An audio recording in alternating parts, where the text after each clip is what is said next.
1987, un año histórico para el país. Lucha y solidaridad son caminos de unidad, y los caminos de unidad son caminos de victoria. ¡Viva la alianza obrero, campesina y popular! ¡Viva, viva, viva! Que es un movimiento que nace simple y llanamente para lograr que el Estado haga presencia. Lo que estaban pidiendo no era cuestión del otro mundo, era cuestión elemental. Hombre, por Dios, vengan, háganos carreteras, vengan, háganos escuelas, colegios. Salir, arriesgarse. Usted sabe lo que estar en los parques uno más de 8 días, ahí en un parque. Ya el paro estaba señalado.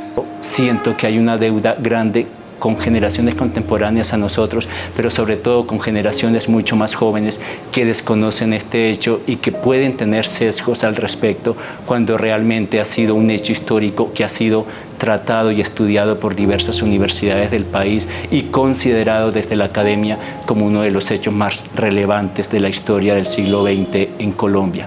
Y el museo tendrá que cumplir una función muy importante allí, y es esto, hilar esa historia que tenemos a través de nuestras salas con ese gran vacío que tenemos en la memoria. El paro cívico del Nororiente tuvo lugar en Ocaña desde el 7 hasta el 13 de junio y se considera como el movimiento social campesino, sindical, gremial y político más grande en la historia regional. Su organización, significación, logros y el precio por su realización es parte de esta aproximación al reconocimiento y valoración de un movimiento que alzó su voz para tener mejores condiciones de vida. La década de los 80 es la década perdida, económicamente hablando. Todos los países, su Producto Interno Bruto se fue al suelo. O sea, la economía fue negativa en los años 80, menos Colombia. Colombia pasó los 80 incólume, el único país de América Latina con una economía positiva. ¿Por qué? Por el narcotráfico. Esa fue la causa por la cual Colombia tuvo un flujo de capitales, tuvo dinero circulando, y eso permitió que, repito, fuera una década económicamente positiva. Pero ese positivismo económico, como era una economía subterránea, subrepticia, pues poco fluía al público en general. Se quedaba concentrada en muy pocas manos. Y en la región está aquí de lo que llamamos la provincia de Ocaña, de los 10 municipios más deprimidos de Colombia, en la década de los 80, cerca de 4 o 5 estaban aquí en el Catatumbo, con necesidades básicas insatisfechas. O sea, esta era una zona con necesidades increíbles. Aquí el Estado no hacía presencia en ninguna parte, salvo con su aparato represivo, claro está. Entonces, al no hacer presencia con carreteras, con salud, con educación, con oportunidades de trabajo, pues la gente estaba en situaciones muy, pero muy lamentables de nivel de vida. Era una economía muy, muy baja. Esa región que llamamos el nororiente colombiano, pues se aglutinó con todas las organizaciones sociales preexistentes, con ayuda de Fedepetróleo. Los compañeros asociados a la explotación petrolera colaboraron muchísimo en esta organización de ese paro, y no podemos desconocer que las organizaciones subversivas de la época que operaban en la zona, hablo de esta región en particular, entonces esa gente también colaboró, sin lugar a dudas. Eso dio razón para que los organismos de seguridad del Estado atribuyesen que este paro era un paro subversivo, era un paro de la guerrilla. No, ellos simplemente permitieron que las organizaciones sociales pudieran penetrar en su zona de influencia y hablar con los campesinos. O sea, dieron facilidad para que se pudiera organizar el paro, mas no era dirigido directamente por ellos como erróneamente se atribuyó. Porque esto pues fueron una organización que hicieron las veredas y los municipios de la provincia, inclusive creo que llegó hasta, porque el nororiente colombiano llega hasta una parte de Boyacá. Eso fue una organización de los campesinos, y empezaron a llegar, pues inicialmente cuando empiezan a llegar, pues la gente empieza a preguntarse, porque tampoco fue, digamos que tuvo una gran difusión como tal, pero ya cuando empezaron a llegar los campesinos, que yo creo que no me equivoco en esa cifra, yo siempre he manejado unas 20.000 personas, y ya cuando empezaron a ocupar los parques, el Parque Santander, San Francisco, San Agustín, pues no daba abasto, y tocó pues acudir a instituciones como el Colegio José Eusebio Caro, y ahí adaptamos unos baños para que ellos durmieran, la concentración Argelino Gran Quintero, el Colegio Fátima, la Agustina, es decir, Alfonso López, el Colegio Alfonso López. Entonces varias instituciones nos facilitaron para que los campesinos pudieran, digamos, ahí albergar.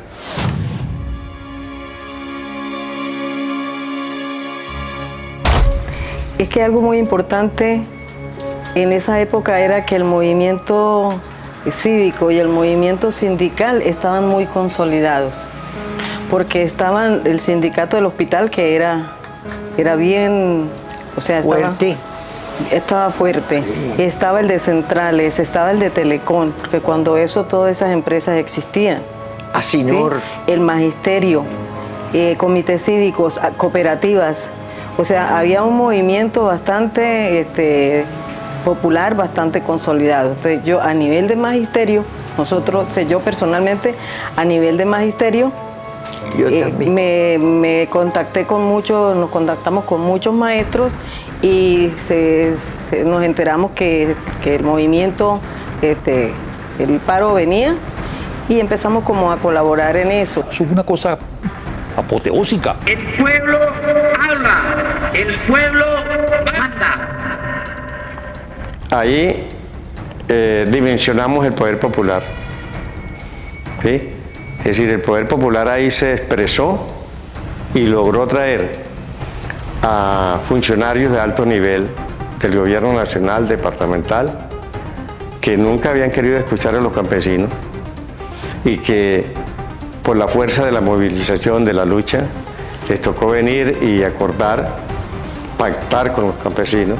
Entonces eso nos llevó a que muchas de las lecturas que habíamos tenido uno en su quehacer diario era cierto, y que había que confiar en el poder del pueblo, y así fue. Es decir, el paro cívico en el Oriente partió la lucha social en dos. ¡Viva, viva, viva! ¡Viva el paro del nororiente colombiano! ¡Viva! También venían niños, que eso fue algo muy importante, que venían niños, entonces había que ayudar, ayudando ahí todo lo más en la parte de la fraternidad, la solidaridad, porque esa gente estaba ahí también bastante pues hacinada, estaba con mucha preocupación, pendientes de la seguridad. La movilización de 12.800 campesinos en el paro del nororiente no fue un hecho improvisado. Su planeación llevó 2 años. Centro Nacional de Memoria Histórica, 2018.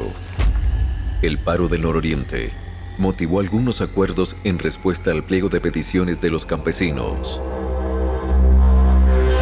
Ellas hacían sus actividades, lo que ahorita llamamos la carranga, ellos también la hacían, hacían sus intervenciones relacionadas al paro, gritaban sus consignas, pero a medida que fue pasando el tiempo, pues ya también empieza a haber una serie de temor en los habitantes porque todo estaba cerrado, el comercio estaba cerrado.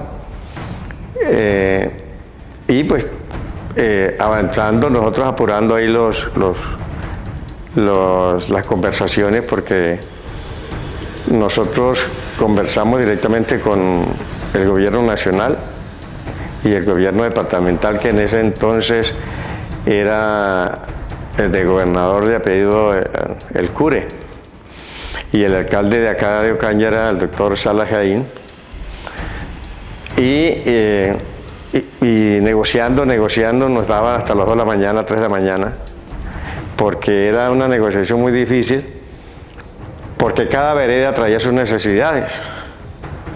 Ya cuando ya íbamos como en el 10 de junio, 11 de junio, vimos que teníamos que cambiar, digamos, como la forma de negociar, porque si no, con todas esas peticiones de los municipios, de la vereda, pues no íbamos a alcanzar. Y llegando al momento del 13 de junio, si no estoy mal, logramos firmar ese acuerdo con todos los que en ella intervinieron. O sea, uno que estaba ahí en el cuento, fue bonito ver toda esa gente tan humilde y tener que venirse aquí para que los escucharan y miraran sus necesidades, pero en medio de eso ellos estaban contentos. Entonces ellos terminaban su faena y se iban a dormir a estos colegios. Esa era la zona en que dormían. Ellos traían sus verduras, traían toda la comida. En el Parque San Francisco se mató una res para darle comida a toda esta gente. Bueno, eso fue desde el 7 hasta el 13. Obvio, Ocaña quedó totalmente paralizada. Yo ayudando a echarle a los campesinos, a los niños, gotas en los ojos porque manejaban mucha irritación de los ojos, porque como cocinaban ahí hacían sus alimentos, entonces ese humo y mucha polución, entonces estaban bastante mal de los ojos, y eso es lo que yo más recuerdo, más tengo presente, de echarle gotas a toda esa gente en los ojos. Pero en ese tiempo no había la masificación de los medios de comunicación, le estoy hablando de 1987, por ejemplo aquí estaba la emisora Radio Sonar y estaba Radio Catatumbo, que transmitían en AM, habían 2 emisoras. Nosotros en esa época trabajamos para el diario Vanguardia Liberal, La Opinión, pero era muy limitado los medios de comunicación y en esa época pues no tuvo la difusión necesaria. Si hubiera sido en esta época, lógico. Pero eso fue un hecho que ha debido marcar la historia en Ocaña. Compañeros de los cristales se hacen presentes y exigen de parte de las autoridades civiles que se les cumpla la terminación del puente que está construyendo en esta localidad y la electrificación de la misma. El hospital de Ocaña creció gracias al paro. Obras de acueducto y alcantarillado, acueductos para las veredas, la electricidad, el hospital Emiro Quintero Cañizares, que cuando eso era lo que llamamos ahorita una unidad básica de atención, y esa infraestructura que hay fue la que se consiguió cuando el paro. Se ha hecho unas reformas, pero la base fundamental es esa que tenemos, y con el compromiso de que tenía que avanzar, pues porque siempre ha atendido a todos los ciudadanos de la provincia y también del sur del Cesar. La universidad también, en la universidad también hubo obras, entonces, y en los campesinos, pues lógicamente, pues, ellos solicitaron puestos de salud, también que se le electrificara su vereda, que le llegara maestros, ¿ya? Acueductos, todas las necesidades que en ese momento tenían y que pueden, pienso yo, de alguna u otra manera todavía tenerlas, esas veredas y esos municipios que hicieron parte del paro cívico del nororiente colombiano. Se gastaban 10, 12 horas, usted salía a las 3 de la mañana y estaba llegando a las 2 de la tarde a Cúcuta, porque era un solo carril, era muy angosta, sin pavimentar ni nada, se lograron esos objetivos. Había una dependencia que se llamaba el Plan Nacional de Rehabilitación, que yo pienso al día de hoy cumple la misma función la UNGRD, la Unión Nacional de Gestión del Riesgo, porque el Plan Nacional de Rehabilitación era el que llegaba a resolver un tema de avalanchas y de situaciones que tenían que resolverse rápido. Entonces, como estrategia de negociación, dejamos varios de esos puntos o muchos de esos puntos como para, de acuerdo al cumplimiento de esos acuerdos, poder meter esos que no se discutieron o no tuvieron consenso ahí, plantear en un próximo movimiento social, una próxima lucha social que se dio, pero no en la forma como nosotros organizamos y con los resultados que nosotros tuvimos. La estigmatización a los participantes del paro fue una de las aristas que promovió el posterior asesinato, desaparición y exilio de la mayoría de los líderes de la marcha. ¿Qué pasó después del paro? Cuando ya se firmó todo y la gente se fue, comenzó la represión. Tuvimos muchas amenazas, de tal manera que quienes podíamos como ilustrar qué era lo que había sucedido, cómo se había organizado, pues guardamos también silencio y no resguardamos porque muchos fuimos amenazados.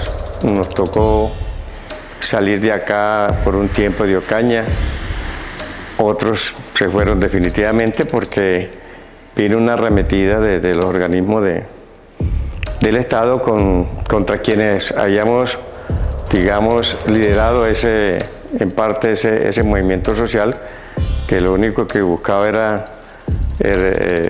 resolver sus necesidades básicas, que el gobierno departamental y nacional tuviera en cuenta eso y pactar. Porque del paro en Nororiente salieron muchos mártires y gente del campo bastante, entre esos amigos nuestros. Y la represión consistió en ir selectivamente eliminando a los líderes, como todos eran, entre comillas, guerrilleros. Entonces comienzan a desaparecer y a morir campesinos por acá por Convención, por el Tarra, la muerte aquí del compañero Sanguino. Eso implicó una cantidad impresionante de muertes, porque después de que terminó el paro, comenzaron a ir matando uno por uno. Y por esa razón, es todavía a estas alturas, 30 y tantos años después, sigue siendo un tema tabú. 37 años de historia motiva la reflexión de un episodio sensible para la región. Que la gente paulatinamente vaya entendiendo la verdad, porque es que la verdad es muy difícil verla, entenderla, comprenderla, porque estamos siendo objeto de una permanente mentiras en los grandes medios de comunicación, los fake news. Eso ocurre con mucha regularidad y de tanto repetir las mentiras, pues el pueblo termina aceptándolas como tal. Creo yo que ellos son nuestros mártires y también hay que hacerles un reconocimiento a su memoria.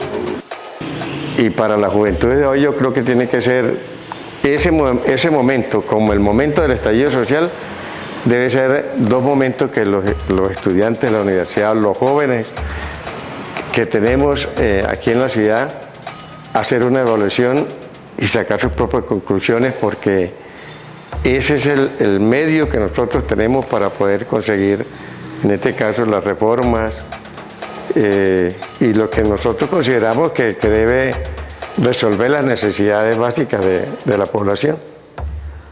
Yo sigo siendo muy optimista. Yo creo que este país tiene futuro. Este país puede todavía mejorar. Lo histórico sería que toda comunidad y todo grupo humano tiene que tener una organización.